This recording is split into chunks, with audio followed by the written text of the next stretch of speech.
My ears are ringing and my hands won't stop shaking.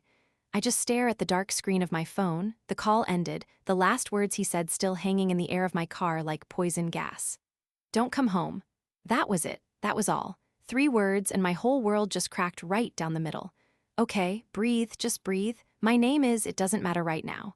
I'm sitting in my car, in the parking garage of my own apartment building. The concrete around me is cold and smells like damp and exhaust. I just got back from a late shift at the hospital. I'm a nurse, or I don't even know anymore. All I know is that my fiancé, Mark, just told me not to come home. To the apartment we picked out together, where our dog is, where our life is. My heart is hammering against my ribs so hard it hurts. Don't come home. What does that even mean? Did something happen? Is he hurt? But his voice, it wasn't panicked. It was cold, flat, final. It was the voice he uses for telemarketers, not for me, never for me. I look up at the concrete ceiling, trying to swallow the lump in my throat. I have to go up there, I have to see. Maybe I heard wrong. Maybe there's a gas leak or a police situation or something. Something that isn't what my gut is screaming it is. I get out of the car, my legs feeling like wet noodles. The elevator ride to the 12th floor is the longest of my life. The silence is deafening. I keep seeing his face this morning, sleepy and smiling, kissing me goodbye before my shift. Love you, see you tonight. How does that turn into don't come home in 12 hours? The elevator dings. My floor. The hallway is quiet, just the hum of the ice machine down the hall. I walk to our door, 12B. My hand is trembling so badly I can barely get the key in the lock.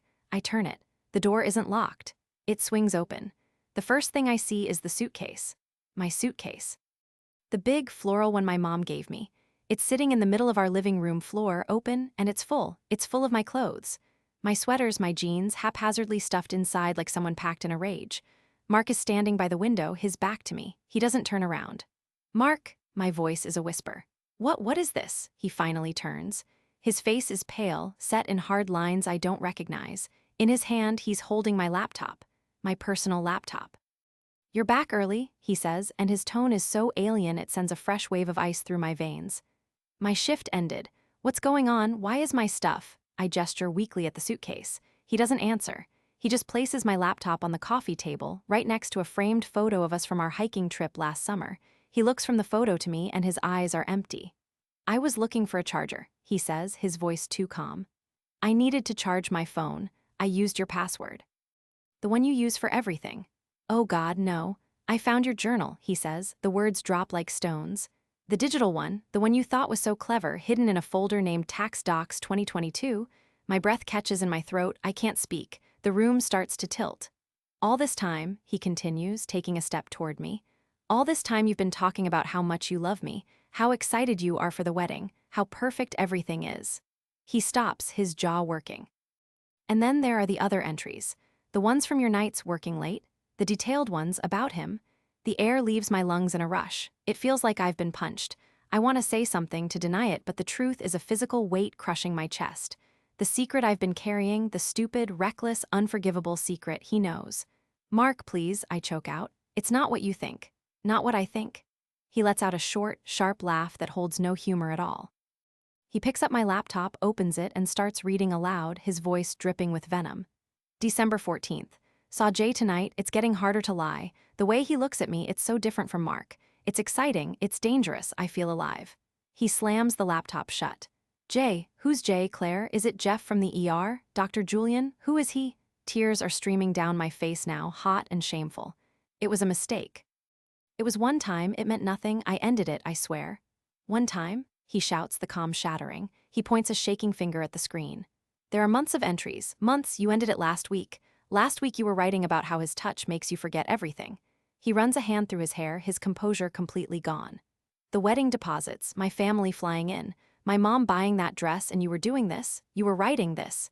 He's crying now too, angry, hurt tears. I told you not to come home because I didn't know what I'd do, I still don't. He looks at the packed suitcase, then back at me, his eyes red-rimmed and shattered. You need to go, now take your things and get out. Mark, please, we can talk about this, we can fix this. There's nothing to fix. He roars and I flinch. You broke it, you broke us, get out. I stand there, frozen, watching the man I love, the man I was supposed to marry in 3 months, look at me with pure hatred. The apartment, our home, feels like a stranger's house.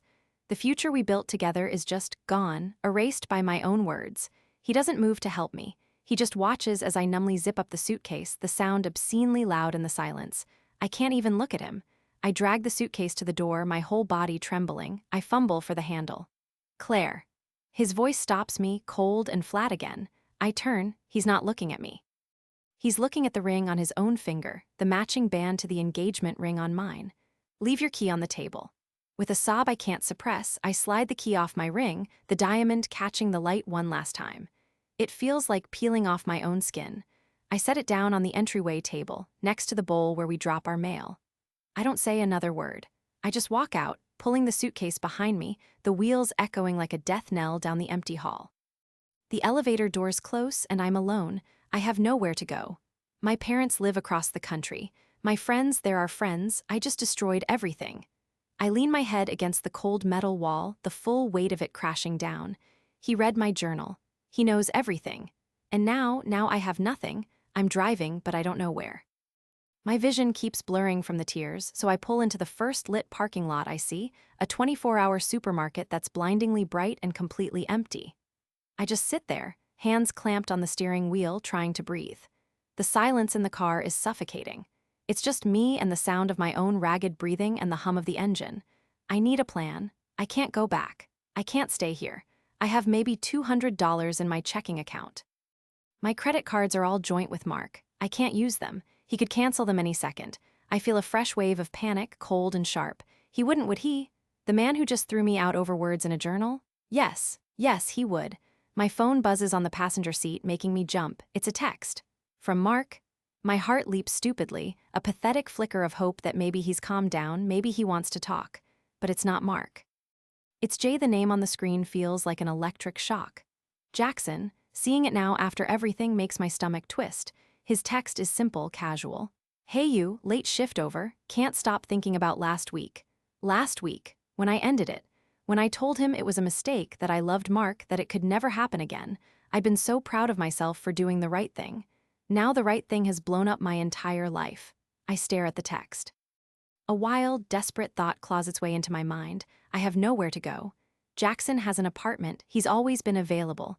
Maybe I could just go there, just for tonight, just to figure things out. It's the worst idea in the world, it's the only idea I have. Before I can stop myself, my thumbs are moving.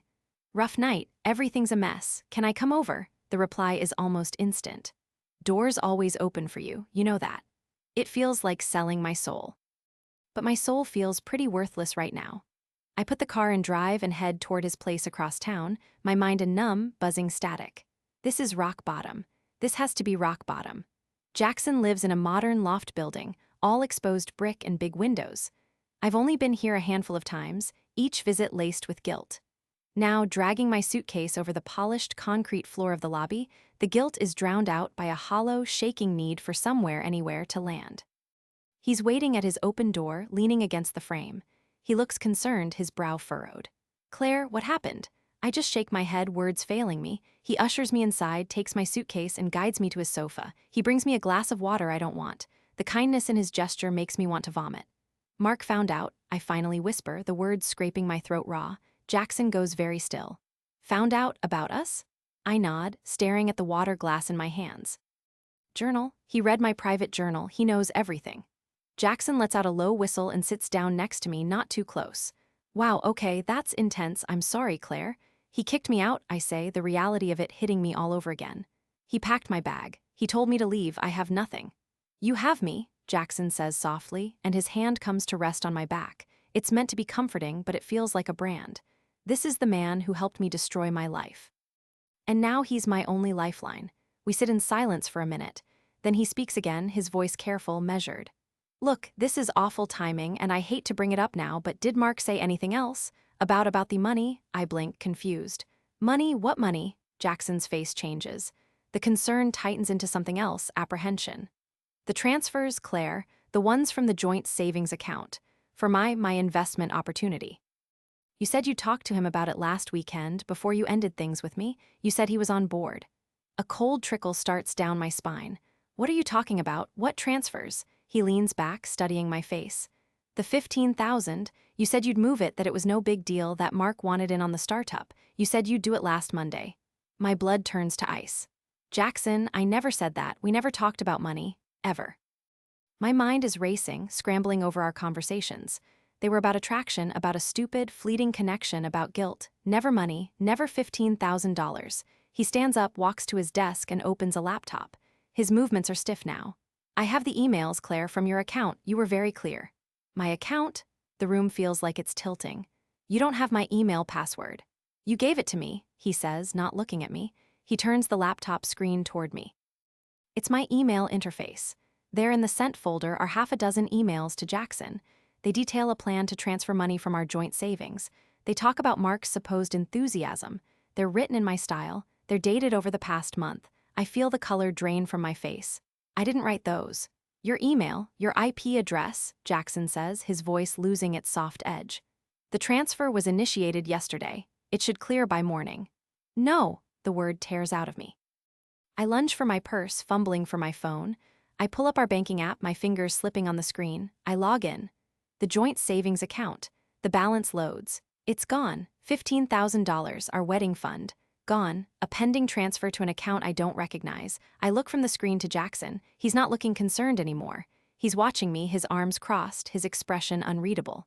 The pieces, the horrible, jagged pieces, slam together in my mind. You, I breathe. You did this. You got into my email. You set this up. You were never interested in me. You were after our money. He doesn't deny it. He just shrugs, a slow, cold gesture.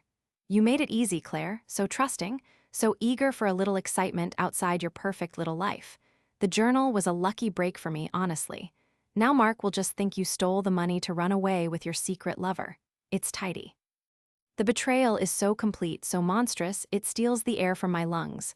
Mark thinks I'm a lying cheat. He's also about to think I'm a thief, and I walked right into it. I brought this viper into our lives. I'll go to the police, I say, but my voice is weak, trembling. With what evidence? Jackson asks calmly. The emails are from you.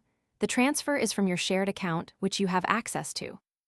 You're here in my apartment in the middle of the night, right after a big fight with your fiancé about your affair. It doesn't look good, Claire.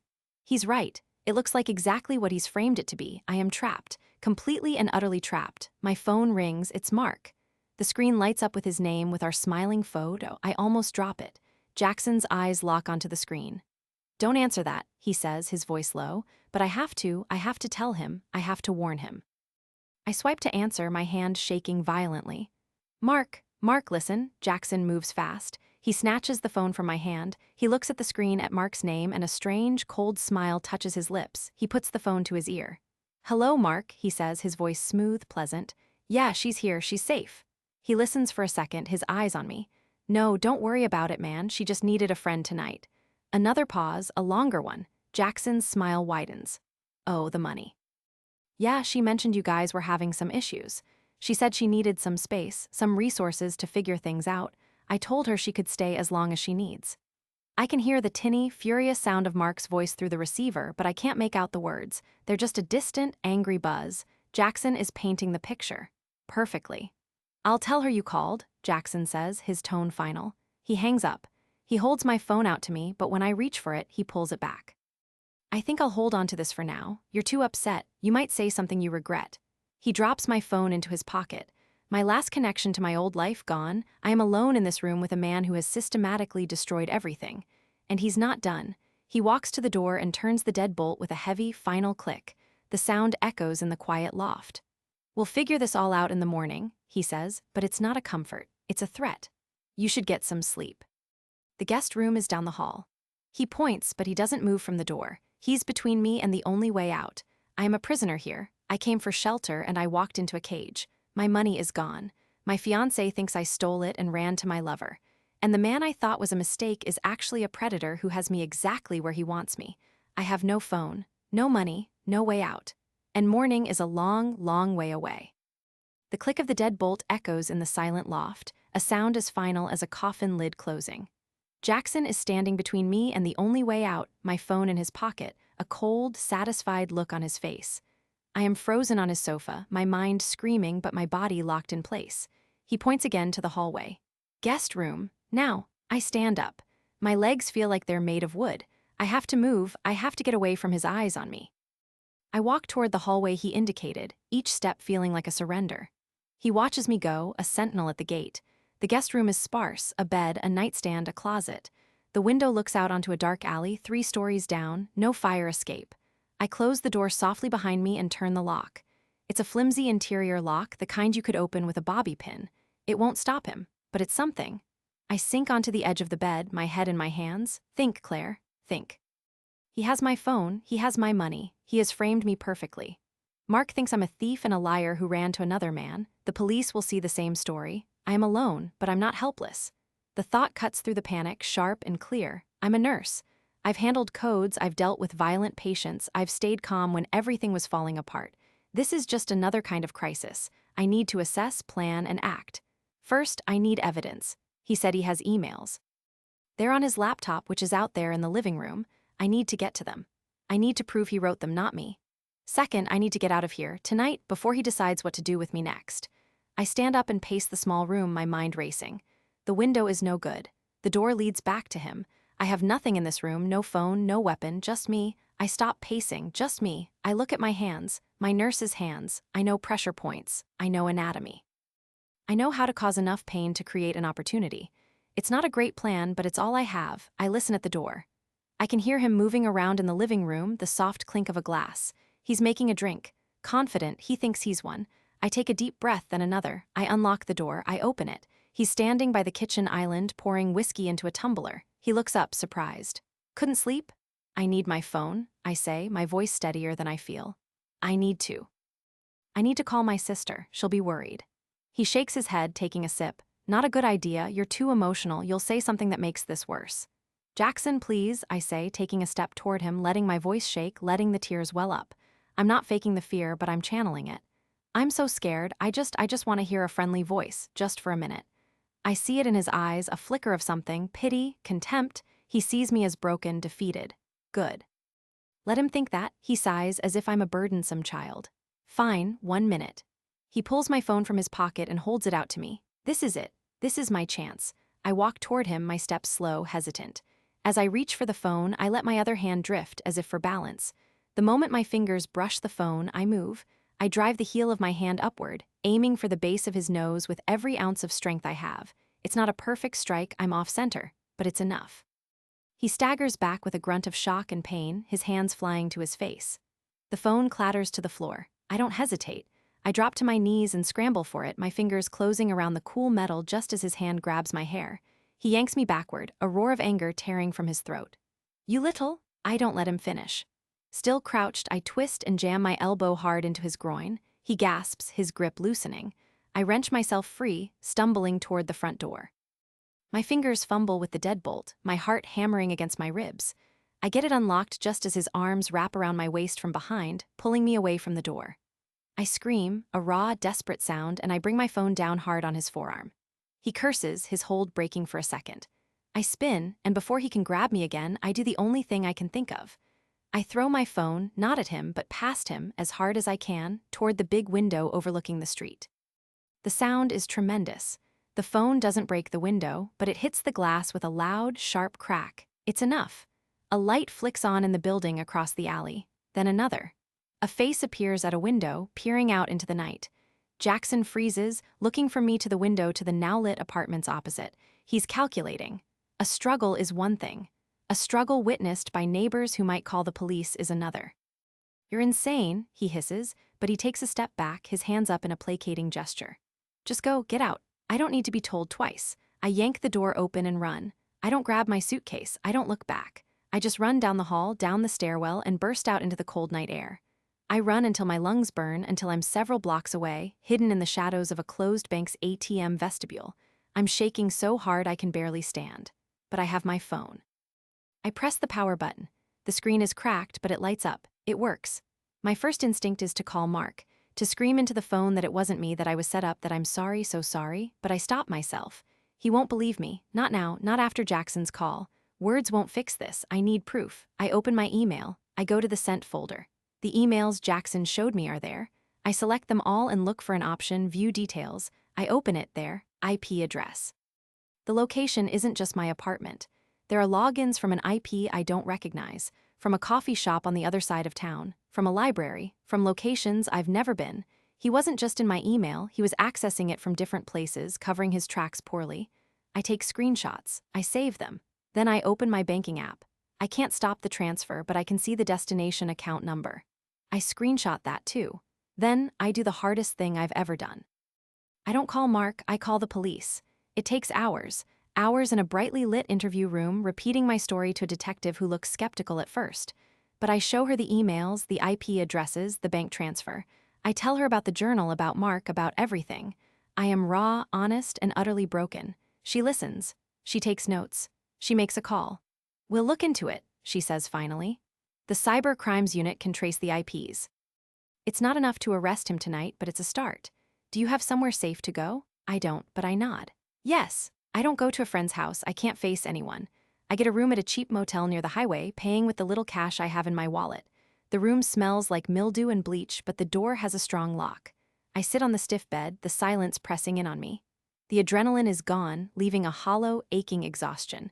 I look at my cracked phone screen. There are dozens of missed calls from Mark. Voicemails.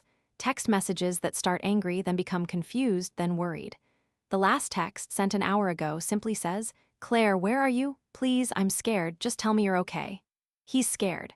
After everything, he's scared for me. I don't know if we can come back from this. The trust is shattered on both sides. My betrayal with Jackson, even though it was manipulated and used against me, was real. His rage and his willingness to believe the worst of me were real too. But so is the love we built over 5 years. It's lying in pieces like the shattered china back in our living room. Some things, once broken, can't be put back together the same way.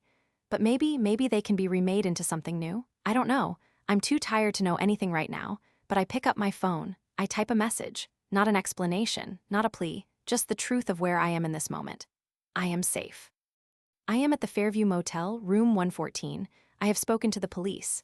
Jackson set me up. I have evidence. I am so sorry for everything. You don't have to come, but if you want to talk, I am here. I press send. The message whooshes away into the night. Then I put the phone down, curl up on the scratchy bedspread, and wait. For the police. For the morning. For Mark. For whatever comes next. The fight is out of me for now. I am empty.